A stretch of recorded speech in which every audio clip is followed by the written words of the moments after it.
Pero no fue así. De modo que Einstein empezó a ver que el comportamiento de lo muy diminuto es muy distinto a el de lo muy grande. Entonces hubo una serie de experimentos que se centraron en los electrones y en la posible ubicación de los mismos. Y cuando empezaron a observar los electrones, su naturaleza y su comportamiento, se dieron cuenta de que siempre que observaban o buscaban un electrón aparecía. Así que el electrón, de ser de una onda de probabilidad, colapsaba súbitamente en una partícula muy definida. Y ahora toda esta idea del dualismo cartesiano, lo que dijo Descartes en el siglo XVII, se hizo borrosa de nuevo.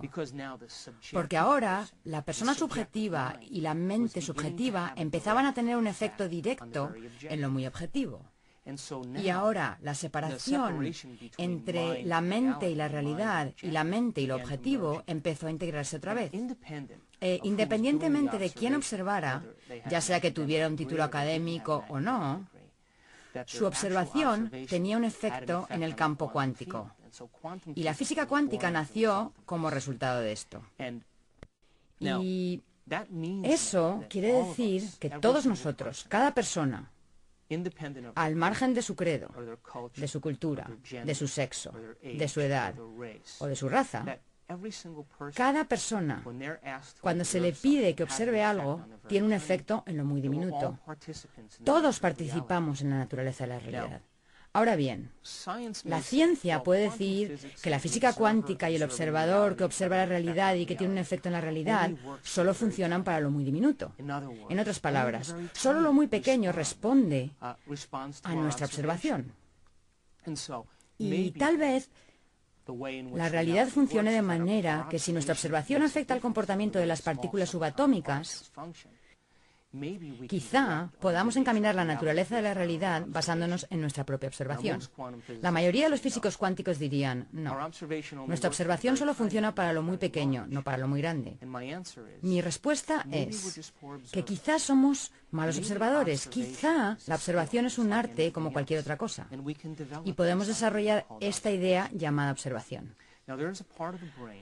Hay una parte del cerebro que usamos para prestar atención. Hay una parte del cerebro que usamos para observar. Se llama el lóbulo frontal. El lóbulo frontal es el área suprema del ser humano. Es el último escalón del desarrollo humano. Lo que nos separa de las demás especies del planeta no es el hecho de que nos paremos en dos pies, o que tengamos pulgares oponibles, o que nuestros ojos miren de frente, ni que tengamos el cerebro más grande, ya que los elefantes tienen un cerebro más grande que el nuestro. Tampoco es que tengamos poco vello. Lo que nos separa de las demás de las especies es el tamaño del lóbulo frontal comparado con el resto del cerebro. En los seres humanos, el lóbulo frontal abarca casi un 40% del cerebro. En nuestros ancestros más cercanos, los grandes simios y chimpancés, el lóbulo frontal abarca entre un 17 y un 15%, en los perros un 7% y para los que os gustan los gatos, el suyo es un 3,5%. Entonces, lo que nos separa y nos hace grandiosos es nuestro lóbulo frontal comparado con el resto del cerebro. El lóbulo frontal es el ejecutivo, decide la acción, determina el comportamiento. Es la parte del cerebro que usamos cuando planeamos o especulamos o cuando inventamos, cuando contemplamos posibilidades. Si tuviéramos que describir al lóbulo frontal con una sola palabra, diríamos intención o propósito. Cuando la intención de la gente coincide con su comportamiento, o cuando su comportamiento coincide con su intención, o cuando sus pensamientos se alinean con la acción, es cuando el lóbulo frontal está en su mejor momento. Una publicación de noviembre de 2004 se anunció que un grupo de científicos de la Universidad de Wisconsin decidió ver si la observación o prestar atención era una habilidad como cualquier otra cosa. Y diseñaron un experimento en el que reunieron a un grupo de monjes budistas, monjes que habían estado meditando y concentrándose en conceptos como la compasión, el amor y la divinidad durante largos periodos de tiempo. La mayoría de estos monjes había pasado entre 10.000 y 50.000 horas de meditación. Así que esta gente sabía prestar atención. Formaron otro grupo de control con personas que nunca se habían centrado en algo con su mente desde su interior. Y les dijeron a los monjes, ¿entrenarían a esta gente durante una semana para ver si aprenden a desarrollar el arte de la meditación?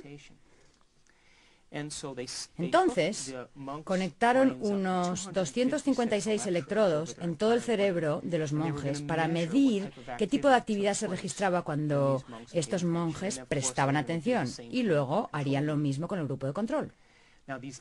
Cuando estos 8 monjes se conectaron a estos escáneres, cuando se concentraron en un concepto como la compasión, cuando se concentraron en una idea dentro de sí mismos, su lóbulo frontal se encendió como nada que hubiesen visto los científicos anteriormente. La actividad del lóbulo frontal era enorme. Al compararlo con el grupo de control, la gente que recién aprendía a concentrar su mente y a prestar atención, su capacidad de mantener fijo ese pensamiento había tenido muy poco efecto en el lóbulo frontal. Los científicos sabían que un área específica en el lado izquierdo del lóbulo frontal es donde experimentamos alegría y felicidad. Y en un monje en particular, el escáner mostraba que la actividad cerebral de su lóbulo frontal era tan grande que los científicos dijeron: debe ser el hombre más feliz del planeta, debido a esa gran actividad. Cuando los científicos empezaron a especular y a ver los efectos de ese experimento, se dieron cuenta de que a lo mejor la observación y la atención es una habilidad. Tal vez, al igual que el tenis o el golf, podemos desarrollar la habilidad de prestar atención. Y si desarrollamos esta habilidad, tendríamos cada vez más capacidad y como efecto y resultado nuestro cerebro realmente cambiaría.